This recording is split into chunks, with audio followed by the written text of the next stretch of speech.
মোবারকের ঈদ, মোবারকের অনেক শখ, আলাদা করে ঈদ উদযাপন করবে। এটা ঈদ নাকি হালাল মঙ্গল শোভাযাত্রা? আমি জিজ্ঞাসা করছি।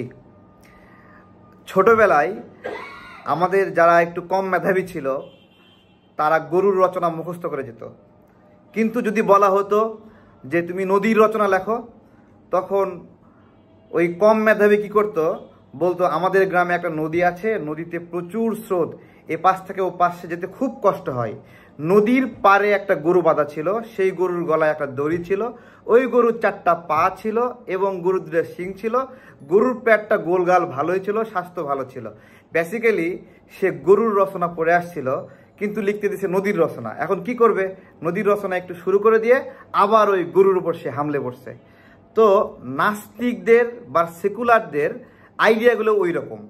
ওদেরকে ইসলামিক আয়োজন করতে বললেও ওরা নিয়ে যায় ওই মূর্তির মধ্যে গিয়ে ফালাবে।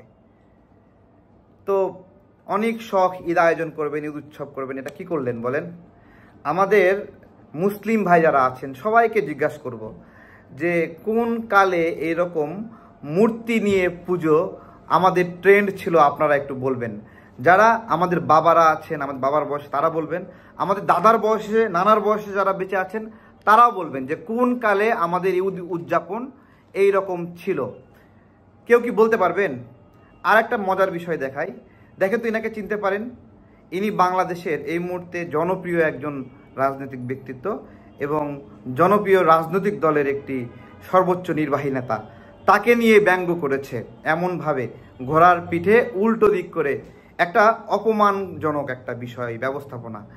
আমাদের বাচ্চা উপদেষ্টা, শিশু সচিব, তারা মনে করেছে আজীবন ক্ষমতায় থাকবে, আর ক্ষমতায় যেতে হবে না এখানে।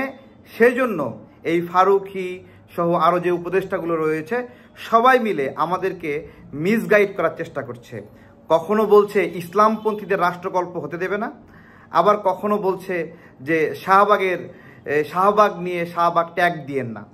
শাহবাগী আচরণ, কলাকৌশল সব করবে, কিন্তু শাহবাগী বলা যাবে না।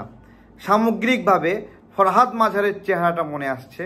আমি জানি না ফরহাদ মাঝার ভাই কেন চিন্ময়ের মুক্তি দাবি করলেন।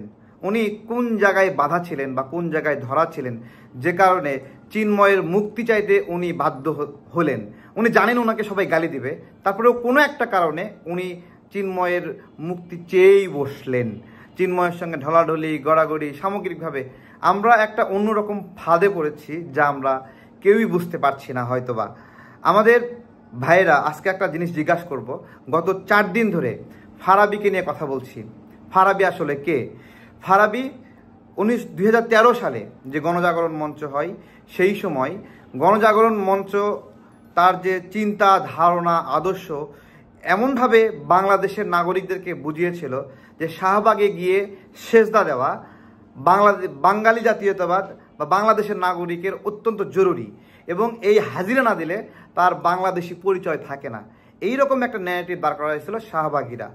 সেই জায়গায় ফারাবি মুখোশ উন্মোচন করে দেন যে এই কাজটা আসলে কারা করছে, এর পিছনে কারা আছে, তাদের উদ্দেশ্য কি। তারপরে বের হয়ে আসলো ব্লগার অভিজিতের কথা, যে অভিজিৎ কি নোংরাভাবে আল্লাহ রাসূলকে গালি দিয়েছেন, আল্লাহ রাসূলের স্ত্রী সহধর্মিণী যারা আছে তাদেরকে নিয়ে নোংরা কথা বলেছেন, সাহাবীদের নিয়ে নোংরা কথা বলেছিলেন। এই সব কিছু প্রকাশ পাওয়ার পরে যখন ব্লগার অভিজিৎ খুন হলো, তখন শেখ হাসিনাও দেখতে গেল। কিন্তু শেখ হাসিনা যখন দেখতে গিয়েছিল তখন জানতো না ব্লগার অভিজিৎ এতটা খারাপ, এতটা নোংরাভাবে ইসলামকে গালিগালাজ করেছে। শেখ হাসিনা রাগান্বিত হয়ে ওই সিআইডি অফিসারকে বহিষ্কার করে, যে কেন সে আগে থেকে অবগত করলো না। পরবর্তীতে গণজাগরণ মঞ্চ ঠাস করে নিচে পড়ে গেল, শাপলা চত্বরের উত্থান হলো, শাপলা চত্বরে অনেক মানুষ হত্যা করলো। এখন বিষয় হলো, গত 14, 15, 16, 17 বছরে যে সকল আলেমরা গ্রেপ্তার হয়েছিলেন শেখ হাসিনার তৈরি করা জঙ্গি ন্যারেটিভ দ্বারা, শেখ হাসিনা এখন পর্যন্ত যে কয়টা জঙ্গি নাটক সাজিয়েছে এর মধ্যে কোনটাকে আপনারা অকাট্য বলে বিশ্বাস হয়? এর মধ্যে একটা ঘটনা বলেন যেটাকে আপনারা স্মৃতিতে রাখেন এবং আপনার বিশ্বাস হয়েছে ও জঙ্গিরা এত খারাপ, এরকম মনে হয়েছে। সেই মামলাগুলো দ্বারা এখনও 500-র উপরে নিরপরাধ মানুষ বন্দী হয়ে আছে। আমরা গত কয়েকদিন যাবৎ বলছি, এর মধ্যে ফারাবি ভাই, সে তো জেলখানায় সুযোগ পেয়ে একটা ভিডিও বানিয়ে দিল। ফারাবী ভাই অনেক চালাক মানুষ, সে একটা ভিডিও বানিয়ে দিয়ে দেখাই দিয়েছে যে এইখানে জেলখানায় কত রকমের অনাচার চলে এবং কত ধরনের অবৈধ সুবিধা রয়েছে, সেটা দেখিয়ে দিয়ে চোখ খুলে দিয়েছে। অনেকে বলছে যে সেটা ভুল করেছে, আরও বিপদে পড়লো। সে যতটুকু বিপদে এ পর্যন্ত পড়েছে, যতটুকু নিপীড়িত হয়েছে, তার চেয়ে বড় বিপদ, বড় নিপীড়ন সে আর সামনে দেখছে না। তাই তো সে মনে করছে আমি কি সারা জীবন এখানে বসে বসে অবৈধভাবে মোবাইল ব্যবহার করব, মোবাইলে ভিডিও দেখব, ফেসবুক ব্যবহার করব। তা তো হয় না, সে ফাঁস করে দিয়েছে। আমি জানি না এই মুহূর্তে ফারাবী কী অবস্থায় আছে, কতটুকু কষ্টে আছে, তাকে অত্যাচার করা হচ্ছে কিনা আমি জানি না।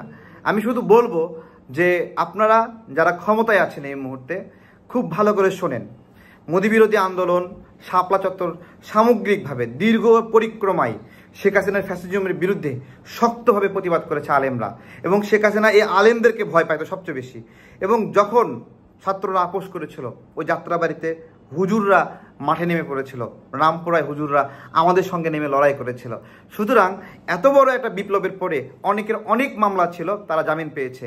এমনও হয়েছে যেই মামলায় বড় বড় রাজনৈতিক ব্যক্তিত্বরা জামিন পেয়েছে, সেই মামলায় হুজুররা জামিন পায়নি। তাহলে কেন হবে? কিভাবে আমরা দেশটাকে চাই আর কিভাবে চলছে, আমাদের আশা কতটুকু, পূরণ হচ্ছে কতটুকু, সেই জিজ্ঞাসা রেখে শেষ করছি। মঙ্গল শোভাযাত্রা, হালাল মঙ্গল শোভাযাত্রা নিয়ে আজকের এই আলোচনা। আসসালামু আলাইকুম।